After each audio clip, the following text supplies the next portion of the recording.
Hi, it's Michelle Anderson of Clarinet Mentors, and today I want to show you a little trick to make your throat tones sound better. And if you don't know what I'm referring to by the term throat tones, these are the notes we have at the top of our instrument in the low register, A and B flat in particular.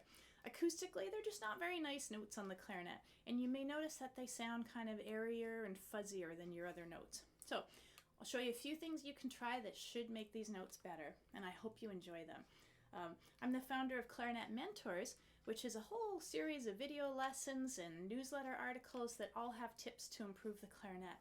And I've also been a teacher for about 30 years, and I really love sharing ideas with you. So a few people have requested that we look at this issue, so this is for all of you who wrote in and asked about it. First of all, I want to take a look at our B flat. Acoustically, I think it's the worst note on our clarinet, and the main reason for that is the fingering that we choose to use, our A key and the register key. And the register key, really its main job is to provide beautiful high notes for us, and it does that pretty well. It's not so great at creating a B flat. So in case you don't already know this, there is another fingering for B flat that's far more acoustically suited to the B flat, much better tone, much better sounding. And that's the A key with, instead of our thumb key, if we take a look at our 4 side keys here, the second one from the top. It's a lovely fingering for B flat, and I use it whenever I can. Now, what I will say about that is because it pulls my right hand so far out of position, it's actually not practical to use very often, because a very good habit we want to be in is to have our fingers always hovering over the holes that they usually cover. So I don't use that B flat often because it would be too much gymnastics and too much clumsiness for my right hand, but it's a lovely fingering to know about. In fact, we'll see if you can hear it through here when I play an A to B flat using our ordinary finger with nothing else on there, and I'll use the side key. And I encourage you to actually try this on your own at home.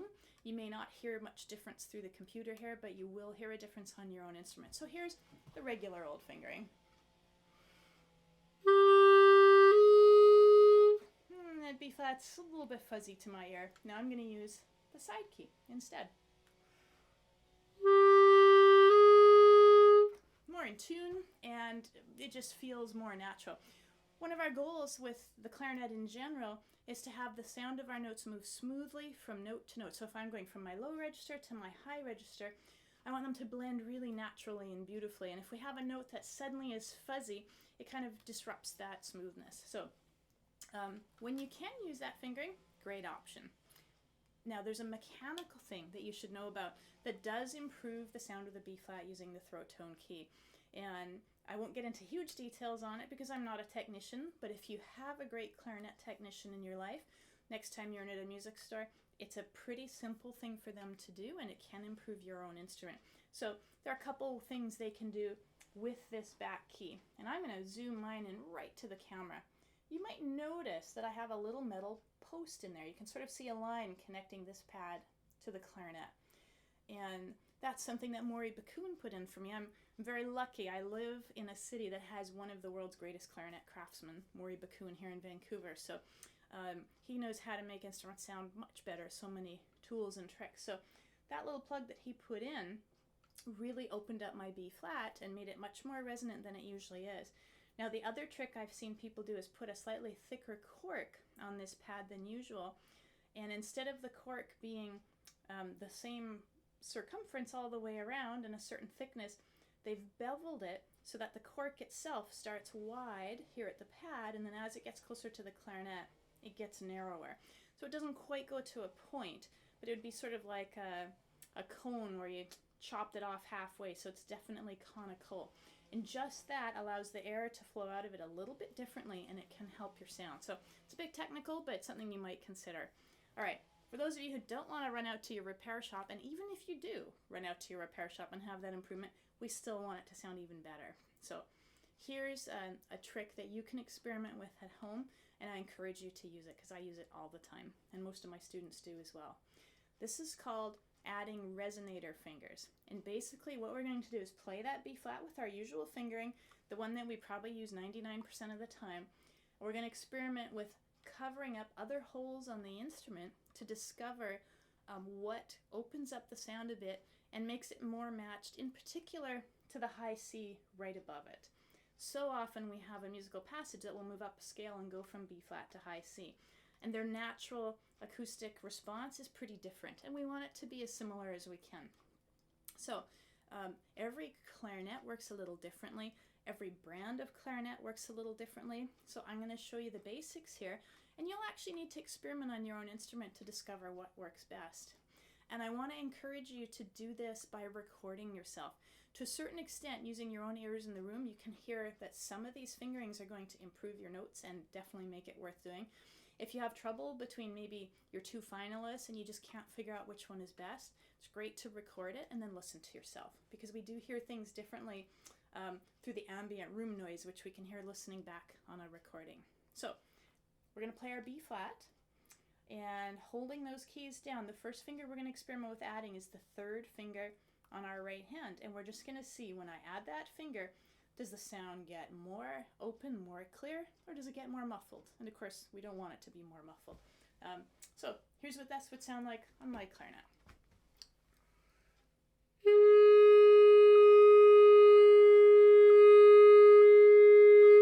So it's fairly subtle. I'm not sure how much you're picking up through the computer, but here live in my studio, when I add this finger, the note gets clearer. So I'd go, yeah, I think that's a keeper. If it got worse, I'd say, no, not going to add that finger. So now I'm going to keep this finger on, and I'm going to go to the next finger, first finger on my right hand.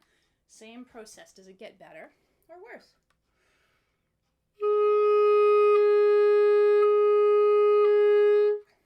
Well, it definitely changed it quite a bit. In fact, you can probably hear that through there. Now at this point, I'm not sure if I like that better or not. It kind of makes it more direct and more bright. Maybe that's a good thing. And here again, maybe I would record myself. So, for now, I'm going to keep that. And I don't know why, but the third finger and the first finger seem to be best. In my experience, usually the middle finger doesn't make a difference, but there's no reason you couldn't experiment with that. So from here, I'm going to go to the third finger on my right hand and see what we get.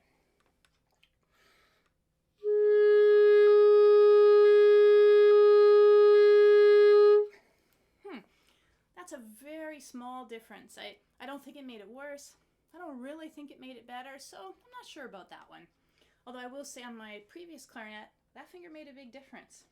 All right, finally, we're going to add our pinky key, and surprisingly, this one can make quite a difference. And what I recommend you try is whatever pinky you typically use when you're going up to high C. So many of you might do your left hand automatically, many of you might use your right. For me, most of the time I'm accustomed to my right hand, so that's what I'm going to use right now. So again, I'll start with my two keepers, and then I'm going to add that pinky.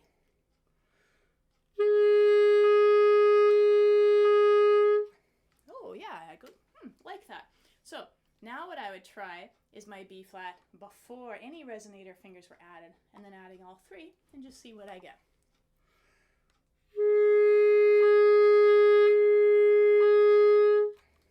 So hopefully you can pick that up through your computer. You may not, but the idea is for me to show you this and give you the tools that you can try this at home. Every clarinet works differently. I had the same brand of clarinet previously, and my fingerings slightly changed when I moved to this instrument. Having said that, at one point I'd kind of programmed myself to use this finger, and since it doesn't make it worse, I often end up using it. Now, here's the thing. When I first started trying to play a B flat like this, whoa, did that feel uncomfortable and strange, very odd. And so not only are we learning a new fingering, it's one that really doesn't even seem related to our other fingerings. So it was tricky, and the way that I learned it was very slowly just going G, A, B flat, high C, and back down. Now I will say I use these fingers for my A key as well, and you would go through the same process, but to keep it simple, it's nice if you can have a system that works the same resonator fingerings for your A and your B flat. So usually the B flat's the key, and if you get it working there, let's say this is what works for me, I'll try it on the A as well.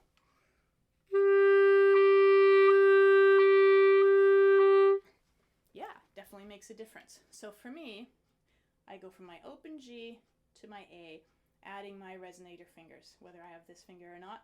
Then I go to B flat, then I go to C.